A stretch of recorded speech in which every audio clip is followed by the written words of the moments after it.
What's up and welcome back to my channel. I know it's been a while, but I'm back.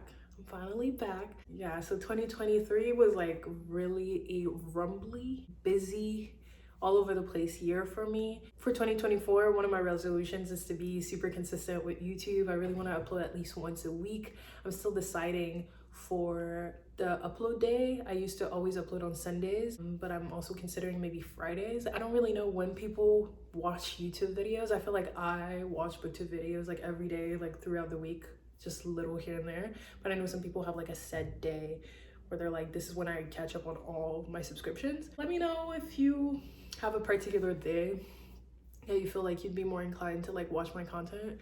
When's the day that you catch up with YouTube and stuff like that? I'd really like to know. If not, then it will just probably be Sundays or something like that. I thought the best way to come back to YouTube would definitely be to film my best books of 2023 video. Last year was like, as much as it was like a chaotic, crazy year, I feel like words and literature and books has been there for me the whole year. I had a reading goal of 50 books and I managed to read exactly 50 books. And this is probably one of my most successful reading years, not in terms of my goals or the pages read, but just like the books that I've read have impacted me in a way that will stick with me for a long time. And this top 10 that I have here is like some of these books are not only my favorite books of 2023, some of these books are actually have become some of my favorite books of all times, books that I would recommend to any and everybody, books that have changed me, that have changed the way I view things, that have allowed me to open my eyes to different opinions and point of views. And I think it's like one of my favorite things about literature, actually. So really successful reading year. So I thought, because I've made this video for the past like 3 years that I've been on YouTube, 2 years, I've made this video twice before. So this is my third time making it. And I was like, there's no way I can skip this video. You have to make this video. It's like the BookTube classic. Every year, beginning of the year or end of the year, some people uploaded this video like in December, which is crazy. So I'm like, what if you read another book in December that changes your life? I think this is like the video that if you're making book contents, you need to make your favorite video of the year. I always stick with 10 books. I always limit myself to 10 books because sometimes I could sit here and talk about 30 books that I really love throughout the year, but then when are we gonna make that nuance and like limit it to like a certain amount of like quality work that you've read? So for me, 10 books is always like the perfect number. There's no ranking. I don't have like a top 10 and then I'm gonna count down or start from the first and go down. There's no order. I'm just gonna go randomly and like talk about these 10 books that I really liked. So this first book I'm super excited about because I get to reread it this year, which is usually like I like to take a big amount of times between rereading some of my favorite books, like sometimes like 2-3 years, and then I'll pick it up again because it keeps that spark and like it gets me excited to read it again. But this one I get to reread it for one of my classes and analyze it with like a group of people, so I'm super excited about it because I really loved reading this book and the movie, and it is Gone Girl by Gillian Flynn. This is a mystery thriller, psychological, definitely. It will definitely mess with your head. I'm not really going to talk about synopsis. I just want to talk about like how I felt about the books. Also, most of these I wrote, not all, but most of these I wrote like very long reviews on Goodreads. That was one of my resolutions for 2023 is like to just like review most of the books I read on Goodreads, because sometimes you tend to forget why you like things in the long run. I just really like to like practice my writing, especially with like reviewing work. So if you want to read my review on Gone Girl, it'll be on my Goodreads, and my Goodreads is linked down below. But overall, this book will mess with your head. There is no good or bad. There is no evil or angel, or like you don't have a favorite character, someone you root for. It really depicts marriage and adulthood, to feel distress in a relationship and not really know how to voice it, and then it's like basically the darkest that it could get, in a sense, like the worst that it could ever get in a relationship, if that makes sense. Talks a lot about the patriarchy and capitalism. It's just brilliant. It's so brilliant in so many ways, and there's like the twist as well, and everybody's like, if you don't know about the twist, then it's like it'll really shock you. But even if you know about it, I think it's really worth reading. It's one of those books that like you can weigh so much more than just the big twist and like the thriller aspect. Like there's just so many layers to Gone Girl. It's worth the read, and it's worth watching the movie. I will always say that the book is better because the book is better, but the movie's insane as well, like really, really creepy in a good way. And it has obviously the really iconic cool girl monologue, which is like my favorite thing on the planet.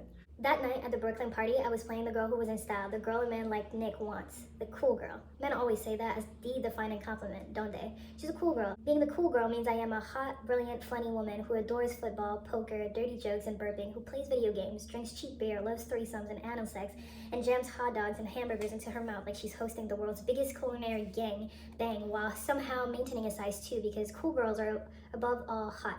Hot and understanding. Cool girls never get angry. They only smile in a chagrin-loving manner and let their man do whatever they want. Go ahead, shit on me. I don't mind. I'm the cool girl.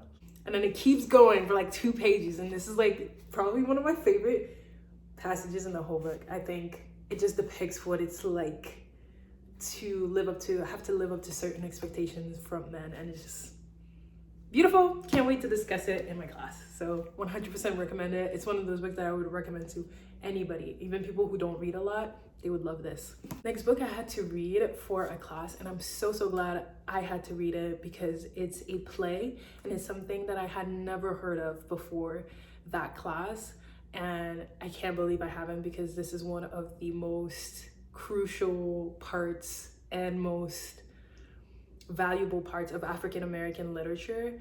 And the fact that I've never heard about A Raisin in the Sun, Lorraine Hansberry, is sickening to me. This is a 5-star read. This is the most heartbreaking but also like uplifting story of a Black African American family, middle class family, that is trying to be successful within the era of like the 1960s American civil rights movement. And they're in Chicago, and it's super well written. The voice is so like, you know, it's written by a Black woman, and that she felt out every character, their pain, and you feel their struggle, and you feel the fact that they're all very individual people but also are enwrapped in the same universal experience that is being Black and Blackness.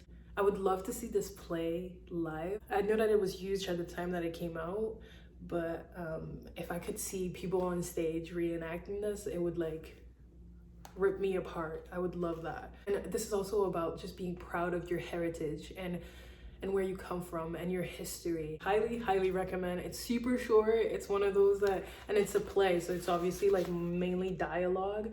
So if you're thinking like, oh, I don't know about like a historical like fiction based book, but this is like really gripping and life-changing, and will like really make you want to read more plays by Black playwrights, and it's part of history for a reason. The next book I read was actually in the course of that same class, which was the class was titled African American Literature. It was one of my favorite classes of the fall semester actually, and this book was absolutely mind-boggling. I loved it from beginning to end. I absolutely love the ending, and I think the characters are so complex and morally gray. They're like super morally gray. You're not, again, kind of similar to Gone Girl, you're not rooting for one or the other. You're kind of like in this limbo in the middle. And the book is Passing by Nella Larsen.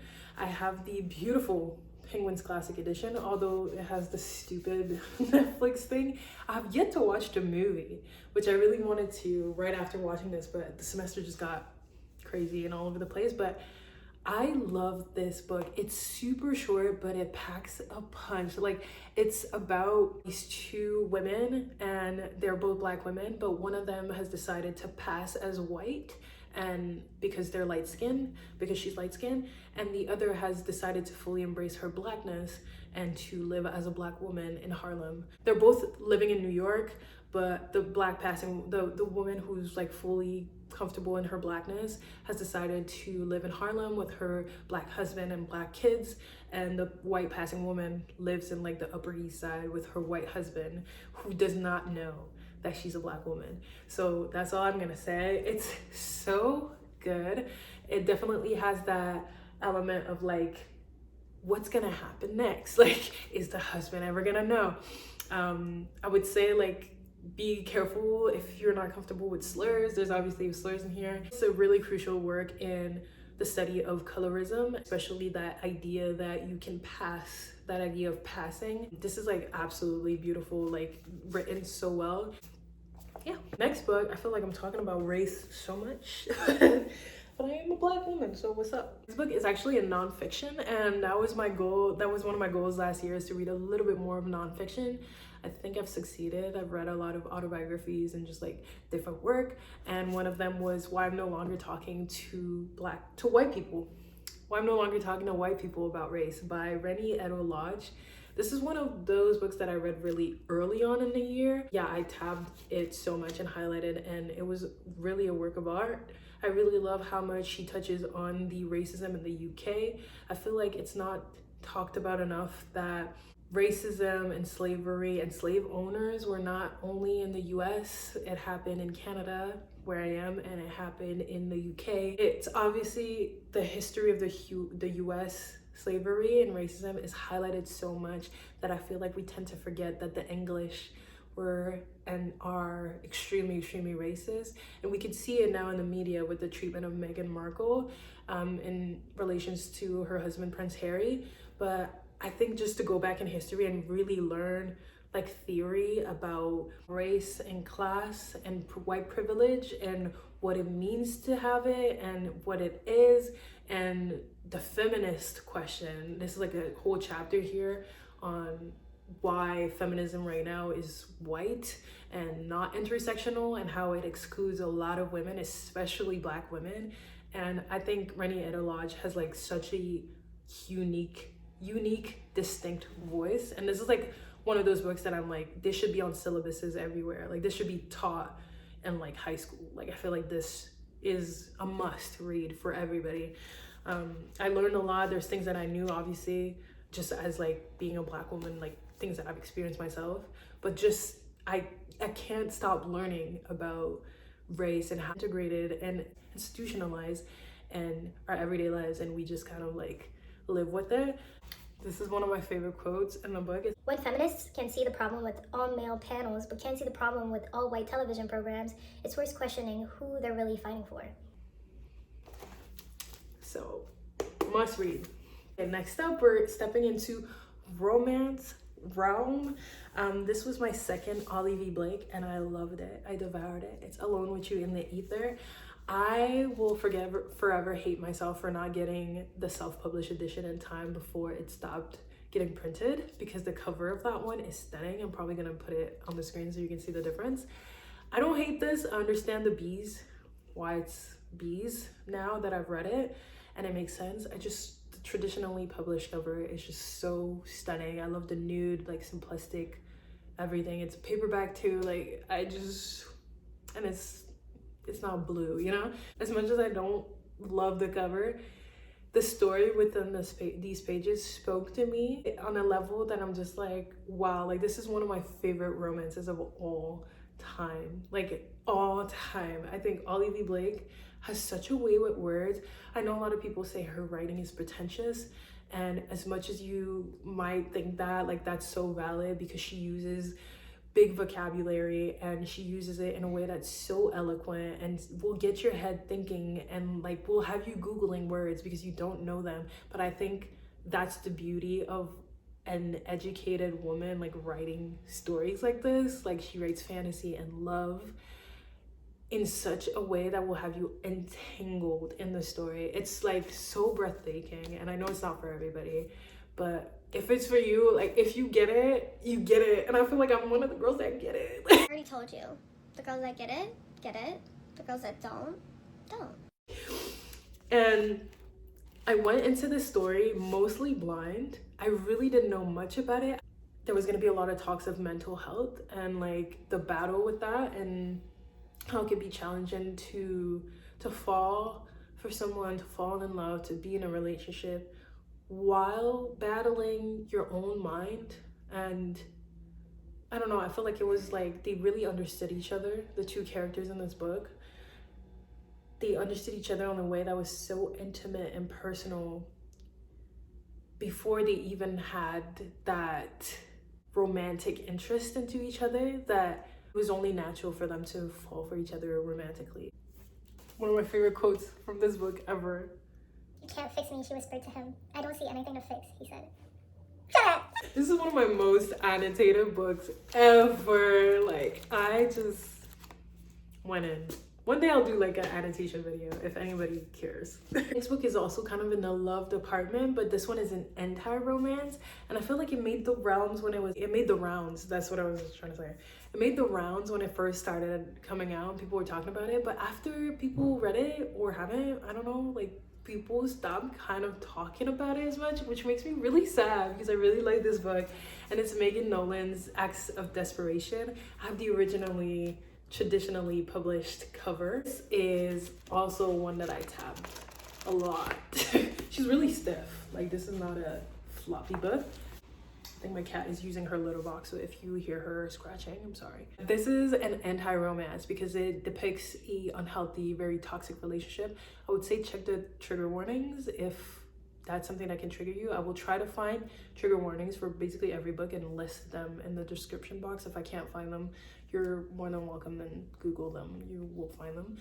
But this is beautifully written. This is also something that some people might find a little bit pretentiously written, or just like oh, it's too fake deep, or I don't know, like maybe it won't resonate with you, but I felt this was super intensely personal. I love the way it was written because that's how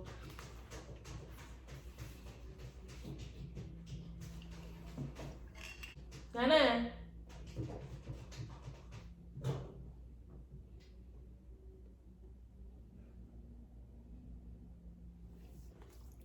I love the way that it was divided into different years and different chapters, because I feel like it kind of like illustrated like how life goes by and time passes in a way. I felt very real, very vulnerable, very raw, and I feel like this is a book that when I reread it again, I'll have more to take away from it, which I'm really excited about.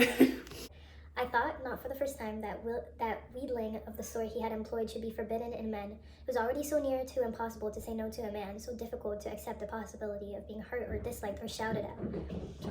It takes so much out of you to make yourself say no when you have been taught to say yes, to be accommodating, to make men happy. Once you said no, a man wheedling feels unbearable. Even if he does it politely or gently, it overrides the clearly expression intention. It says, your voice does not really matter. What a desire matters, and I don't want to feel bad for forcing you into it, so perhaps you out to reconsider? Wheedling is cowardly and violent. When you change someone's no to yes by wheedling, you have stolen from them what does not belong to you. I mean, do I need to say more? Period. Next book was actually my first read of the year, but it's like one of my favorite of the year. Like, it stuck with me for the whole year. I found myself randomly thinking about this book, and it's Everything I Never Told You by Celeste. This book made me cry and feel so strongly.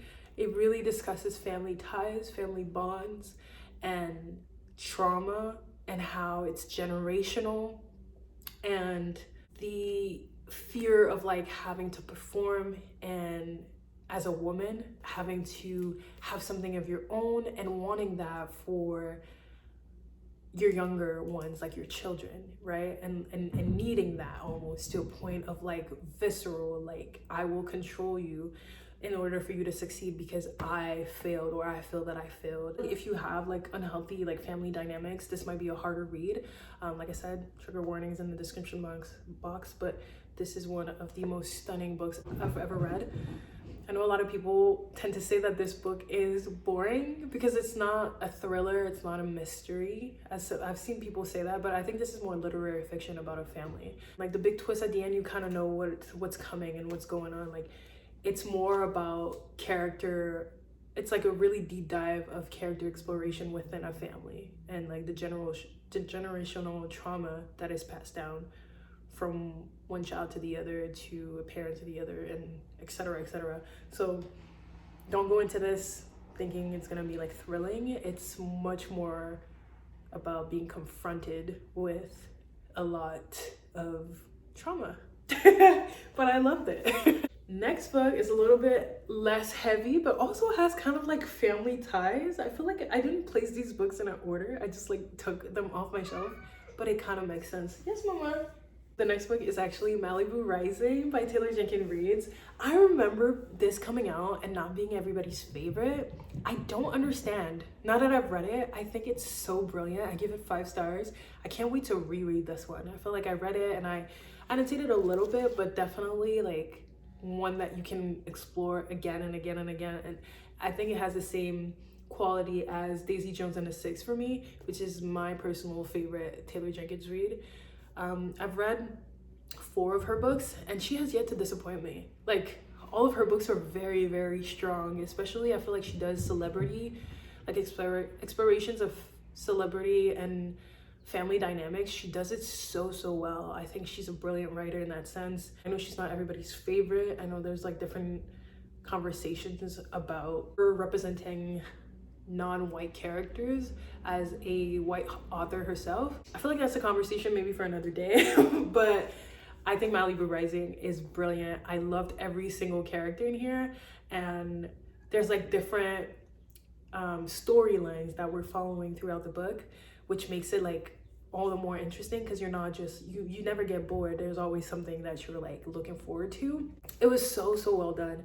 And Mick Riva is a fucking menace to society. And I feel like that's like the one thing that people know, because Mick Riva is a character that's been written in different books in the Reid verse, basically. And every book that he's in, he just is a wreck. He's a mess. And I think this man just needs to stop making appearances because he's just horrible person. Again, explorations of family ties, brotherhood, sisterhood, and fatherhood, and what it's like to grow up with like a little bit of like a disconnected family in a sense. It's really good. And this one has more of a storyline, because there's like a party going on throughout the entire book and you're following by the hour of the party. I don't know, a lot of people did not like this book by Taylor Jenkins Reid, and I really liked it. I feel like it's more in the realm of literary fiction again.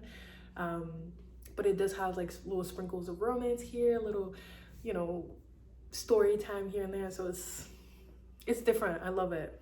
Next book I read and really enjoyed is Tommorow by Gabrielle, Zevin. I was really hesitating to include this book because I don't want to give it any more exposure than it already has. Just in terms of the author and everything that's going on right now with Palestine and Israel. Bought this book, I've already annotated and I've already read it. I'm not saying that I will buy any more books from the author or support her, but I'm just saying that this is a good work of literature.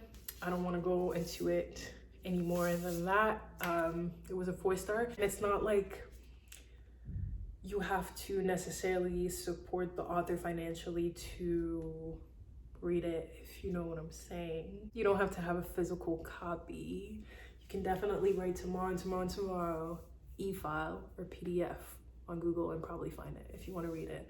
I don't condone pirating books, but last and final book in my list was the second book I read this in 2023, and it's become my favorite book of all time, I've decided. And again, when people ask me like what's my favorite book, I always have to say A Little Life by Yanagihara. It's one of those books that's really controversial. I feel like people call it trauma porn, which I wholeheartedly disagree with. I think it's so much more than that. It's really sad. It has a lot of trigger warnings. I will try to find most of them and link them below.